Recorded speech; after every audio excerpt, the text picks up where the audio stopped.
நம்ம மக்கள் பாவம் அல்ல, மகத்தானவர்கள். எப்படி மகத்தானவர்கள்? சாதி சொன்னான், மதம் சொன்னான். மார்க்ஸ் சொல்கிறான் மதம் ஒரு அவின்னு. சாதி மதம் சாராயம் குடித்தாத்தான் போதை ஏறும், கஞ்சா அவின்லாம் போட்டாத்தான் இது சொன்னாலே ஏறிடும்.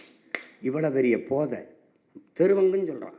இந்த நாட்டில் சாதி மதம் அரசியலாக்கப்பட்டுருச்சு.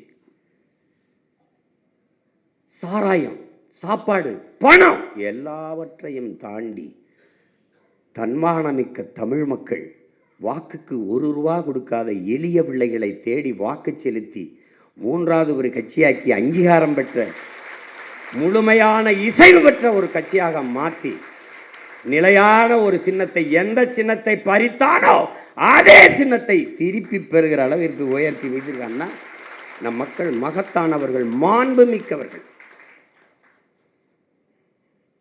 அதனால் மக்களை இப்படி சனம் கட்டுருச்சு, சனம் சொல்லக்கூடாது. இப்போ நீங்கள் நான் எங்கேருந்து வந்திருக்கோம்? அங்கேருந்தா வந்திருக்கோம். நான் எங்கள் அம்மாவை அப்பாவையும் குறை சொன்னால் அது எவ்வளவு பைத்தியக்காரத்தனம் பாருங்க. என்னை பெற்றவர்கள் மேன்மையானவர்கள், அதனால தான் நான் இந்த இடத்துல நிற்க முடியுது. உங்களை பெற்றவர்கள் புனிதர்கள், அதனால தான் நீங்கள் இந்த இடத்துல நிற்க முடியுது.